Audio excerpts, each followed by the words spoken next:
आप कहते हो कि मंदिर से जाते समय नंदी के कानों में, बहुत सुंदर प्रश्न है आपके, बहुत भाव से और आनंद से आपने करा, और जनमानस के कल्याण के प्रश्न है ये, केवल आपके लिए नहीं है, ये सबके लिए इतने जोरदार प्रश्न हैं। जो गलती भी करते होंगे तो उसको सुधार सकते।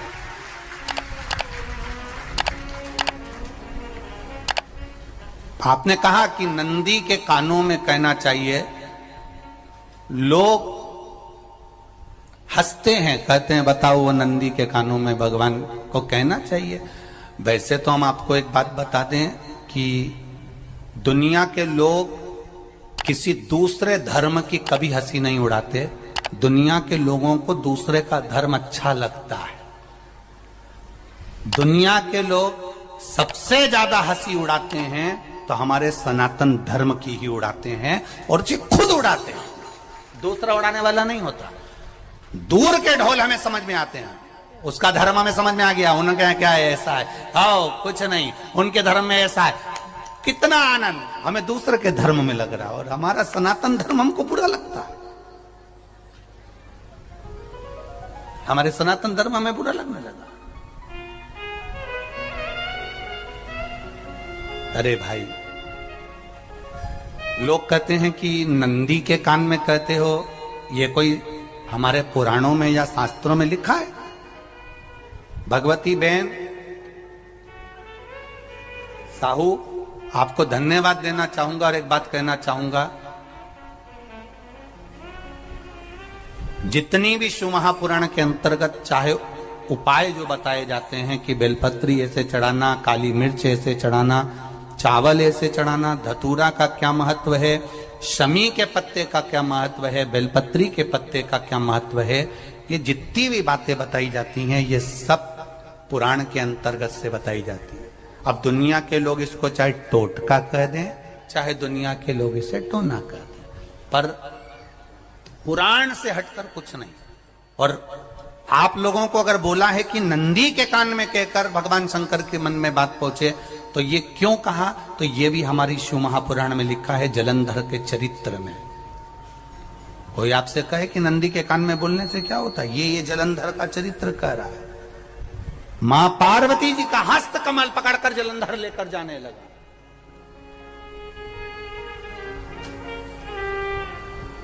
वृंदा का पति लेकर जा रहा। वृंदा तो भगवान की भक्ति में लीन रहती थी, उसको तो जलंधर को सबसे ज्यादा तकलीफ थी नारायण से, पर शिव के पास आ गया, क्योंकि ईर्षा प्रवृत्ति, अभी कथा में कहा, कोई कोई ऐसा होता है जिसको तुमसे बेर नहीं होता तो भी अंदर से ईर्षा जाग जाती है। कोई कोई ऐसा होगा जिसको अंदर से ईर्षा जागती है, अपने आप अंदर से ईर्षा जागती है, उसका कोई बेर नहीं, और ईर्षा जाग रही,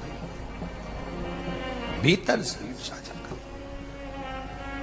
ना आप उससे मिले हो, ना कभी वो आप उसके सामने बैठे हो। कई लोग किसी ना किसी की बुराई करते हैं तो हम लोग पूछ भी लेते हैं, क्यों साहब उनसे मिलकर आए हो क्या तुम? कभी नहीं मिल किया है, कभी उनका सामना हुआ नहीं हुआ, तो फिर बुराई क्यों कर रहा? एक ने कर दी थी इसलिए हमारे ध्यान में था तो हमने भी कर दी। लो, वो कुआं में डूब के मरेगा तो तू भी मरेगा का? नहीं। नंदी सामने बैठा है, गणेश जी को मालूम पड़ गया, कार्तिकेय को मालूम पड़ गया, मां पार्वती जी का हस्त कमल जलंधर ने पकड़ लिया और लेकर चला। मालूम पड़ गया, तब नहीं रहा गया। गणेश जी को क्रोध आ गया और गणेश जी महाराज आए, शिव जी को जगाने लगे, पिताजी पिताजी पिताजी कर कर जगाया, उठो पिताजी, पिताजी उठिए, पिताजी जागिए, पिता को जगा रहे हैं। भगवान शंकर नहीं उठे, तप में लीन थे। क्या करें हम? जलंधर के पास में इतना बल है, इतना बल है, और पिता की आज्ञा नहीं होगी तो हम कैसे मार देंगे इसको? मारने को तो हम मार दें। मां ने आज्ञा करी थी कि जलंधर उसको तारकासुर को मार दो, तो कार्तिकेय ने तारकासुर को मार दिया। शिव जी की आज्ञा नहीं तो हम इसको कैसे मारें? क्या करें? सब कुछ गणेश जी ने देख लिया, शंकर जी के ऊपर बहुत बहुत बहुत बहुत प्रार्थना कर कर देख ली, पर शंकर जी नहीं जागे। तब आखिरी में विनायक ने, गणेश ने, जितने लोग आस्था चैनल पर कथा सुन रहे हैं, जितने लोग फेसबुक यूट्यूब पर कथा सुन रहे हैं, इस बात को याद रखना कि नंदी के कान में कहने से क्या होता है वो ये इस कथा से सीख लेना। आखिरी में गणेश जी को लगा किसको कहूं, शंकर जी भी तप में हैं, नंदी भी तप में हैं, मैं किसको कहूं? शिव जी को कह के कर थक गया, पिताजी को बोल बोल कर थक गया, पिताजी जागते नहीं। अब मैं किसको कहूं ये बात, किससे कहूं?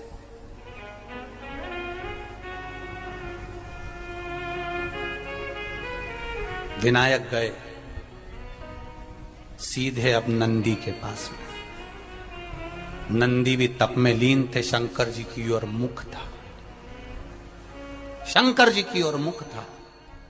गए और जाकर तुरंत विनायक ने नंदी के कानों में जाकर कहा, नंदीश्वर, मैया का हाथ पकड़कर जलंधर लेकर जा रहा है, पिताजी तप में लीन है, कृपा करिए ना। बस केवल नंदी के कान में कहा, गणेश जी दूर हट गए। नंदी के कान में कहा, शंकर जी के नेत्र खुल गए, शिव जी के नेत्र खुले।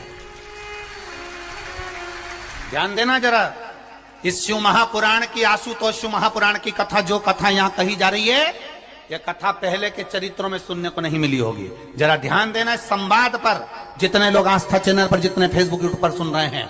सनातन धर्म की हंसी उड़ाने वाले कह देते हैं नंदी के कान में कहने से क्या होता है, नंदी के सामने जाकर बोलने से क्या होता है, नंदी के पास बैठकर बोलने से क्या होता है, नंदी के पास बैठकर शंकर जी का मात्र दीदार करने से क्या होता है, दर्शन करने से क्या होता है। वो अच्छे से समझ लेना, जो लोग सनातन धर्म पर उंगलियां उठाते हैं वो अच्छे से समझ ले इस बात को।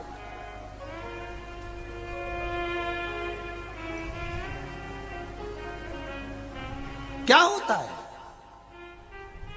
नंदी तप में लीन, शिवजी तप में लीन, शिव नहीं उठ रहे। विनायक ने नंदी के कानों में जाकर कह दिया, नंदी के कान में जाकर कहा, नंदी के नेत्र नहीं खुले।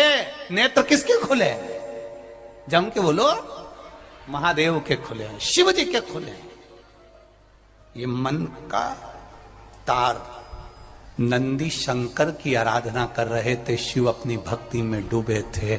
यहां कहा, यहां पहुंचा, जो दिल में था उस तक बात पहुंच गई। नंदी के दिल में शिव थे, तुम कहे, नंदी ने शंकर तक बात पहुंचा दी। वो सूत्र जो बंधा था दिल से दिल तक का, वो पहुंच गया। वो सूत्र जो दिल से दिल तक बंधा हुआ था, मन से बंधा हुआ था, खबर वहां तक पहुंच गई, खबर पहुंच गई। उसको जानो, लुटाइए, ये मौका मिला है आनंद का, दिल से प्रेम लुटाओ। नंदी से कहा, नंदी ने देवादिदेव महादेव से नहीं कहा। केवल नंदी आंख बंद कर कर बैठे थे, कहते सही भगवान गणेश के शब्द शिव जी तक पहुंच गए। शिव जी के नेत्र खुल गए और उन्होंने जलंधर के पास पहुंचकर पार्वती जी का हस्त कमल छुड़वाया। जरा विचार करिएगा, आप नंदी से कहते हो मेरे महादेव तक बात पहुंच जाती है, आपको केवल नंदी से प्रेम से कहना है, नंदीश्वर मेरे बाबा, ए मेरे बाबा, आप रोज शिव जी को लेकर भ्रमण पर निकलते हो, मुझे बहुत दुख है, आप मेरे दुख को मिटाने के लिए मेरे दरवाजे पर क्यों नहीं आते? नंदीश्वर से कहा, शिव जी तक बात पहुंच जाएगी, शंकर के नेत्र आपके लिए खुल जाएंगे और महादेव आपके यहां खड़ा मिलेगा, मेरा महादेव आपके पास में खड़ा मिलेगा। आशुतोष शिव महापुराण की कथा कहती है, लोग कहते हैं नंदी को कहने से क्या होता है, ये शिव तत्व की कथा आशुतोष शिव महापुराण कह रही है। कहा वहां तक पहुंचा, दिल से दिल का कंठ। जो भगवान नंदी के कानों में कुछ कहकर आते हैं, बोले हो कभी? सीधे बोल देते हो क्या जाकर? नंदी के कानों में कहने का भी एक तरीका है। आप लोगों को मालूम होगा वो तरीका? नहीं मालूम? ये बेलपत्री की जो डंडी रहती है ना, बीच का जो भाग है, ध्यान दिए ना जरा सा, ये बीच की जो डंडी है, फिर से देखिए, बेलपत्री के 2 पत्ते और उसके पास में जो बीच की जो डंडी का भाग है, दिख रहा है आप लोगों को? ये 2 डंडी, ये बीच की 2 पत्ती और उसके बीच में जो 2 डंडी का भाग होता है।